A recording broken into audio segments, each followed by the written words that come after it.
नमस्ते। मैं प्राध्यापक शिरीष कुलकर्णी बड़ौदा के महाराजा सयाजीराव यूनिवर्सिटी में प्राध्यापक रहा, बाद में सरदार पटेल यूनिवर्सिटी का वाइस चांसलर रहा।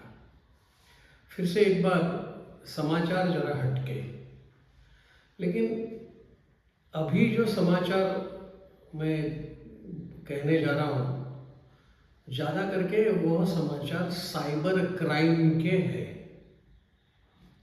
या डिजिटल फ्रॉड्स के ऊपर है।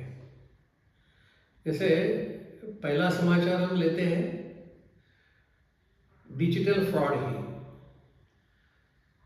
उसमें ज़्यादा करके ये फ्रॉड सरकारी संस्थाओं के ऊपर साइबर अटैक हुआ।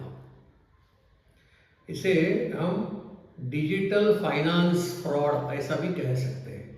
डिजिटल फाइनेंस फ्रॉड यानी सरकारी संस्थाओं के ऊपर, सरकार की कचहरियों के ऊपर यह साइबर अटैक हुआ। यह जो अटैक हुए जिसकी वजह से सरकार को काफ़ी नुकसान हुआ। अगर सरकार के साथ ही इतना नुकसान हुआ है तो सामान्य प्रजा के ऊपर क्या रहा होगा, इसका हम अंदाजा बांध सकते हैं। फिर भी 2022, 23 और 24 के ये में डिजिटल फाइनेंस के फ्रॉड, वैसे टोटल फाइनेंस फ्रॉड काफ़ी है, लेकिन उसमें से डिजिटल फाइनेंस फ्रॉड जो है उसको भी हम अलग करेंगे। जैसे डिजिटल फाइनेंस फ्रॉड जो है वो 3,596 डिजिटल फाइनेंस फ्रॉड हुए, जिसमें फ्रॉड जो है वो अमाउंट कितना रहा, उसमें वो अमाउंट रहा 155 करोड़ रुपए का। जो टोटल जो फाइनेंस फ्रॉड्स है उसमें से ये 40% डिजिटल फाइनेंस फ्रॉड है।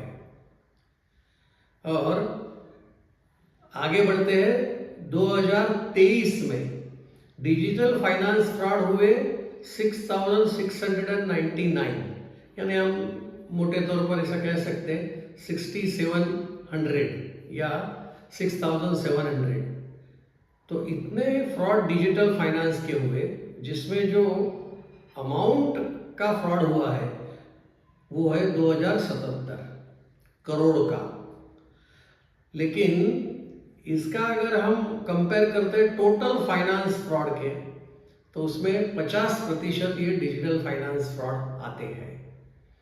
2024 का उसने तो हाइट कर दिया, यानी डिजिटल फाइनेंस फ्रॉड जो हुए वो करीब 80% फाइनेंस फ्रॉड में डिजिटल फाइनेंस हुए।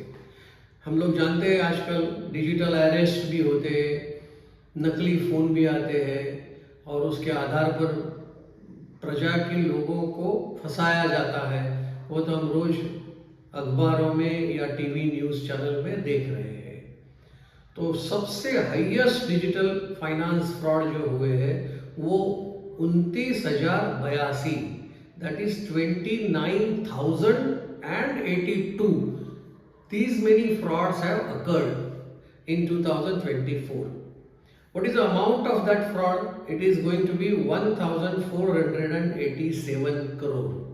So this much amount in the fraud is involved, and as I already stated, the total finance fraud, out of which digital finance fraud are 81%. So this is the highest one in total past record. I have not taken that frauds before 2022. So this is one. Second, I was talking to you on the government. There are frauds, cyber attacks on the government organizations also, the government offices also. तो वह जो frauds है, वह fraud की संख्या भी देखने के लायक है। उसको मैंने 2020 से लिया है। जो साइबर अटैक हुए हैं उसमें सिर्फ डेटा जाता है ऐसा नहीं है, बाकी सब भी हो सकता है, लेकिन वो सरकारी संस्थाओं के ऊपर, सरकारी ऑफिसेस के ऊपर। जो टोटल साइबर अटैक हुए जिसमें सरकारी संस्थाओं का भी आ गया, लेकिन total in all overall it is 11,58,208। यानी मोटे तौर पर अगर हम कहें 11.5 लाख का ये साइबर अटैक 2020 में 2020 में हुए। इसमें से अगर सरकारी संस्थाओं के ऊपर जो साइबर अटैक हुए वह अटैक 54,319, यानी 54,000 out of that is 11.5 lakhs. So that goes percentage 47. So this was highest on the government organization. यानी सबसे ज़्यादा सरकारी संस्थाओं के ऊपर जो साइबर अटैक्स हुए। 2022 लेते हैं सीधा, उसमें भी बढ़ोतरी तो है 13,91,917, यानी ऐसा मान सकते हैं कि 15,93, that is 15.93 lakhs we can say. So these many total cyber attacks are there, including government and others also. So if that attack, if we take only government, though that is very high and it goes to 1,92,492. So that is nearly 2 lakhs we can say that many of the government organizations.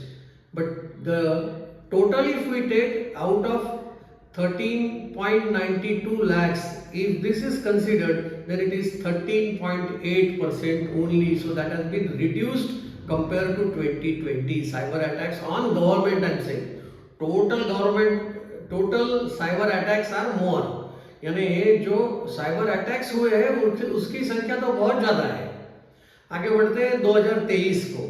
2023 को करीब 16 lakh cyber attacks हुए including government. उसमें से government क्या आते हैं 2 lakh cyber attack on government organisation.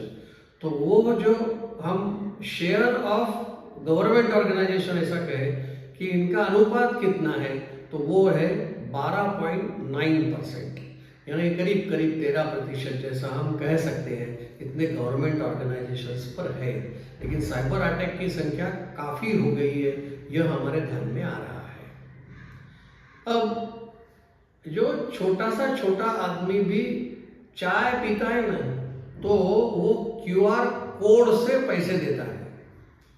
तो वैसे QR कोड के फ्रॉड भी है, फिर से यही डिजिटल फ्रॉड ही है।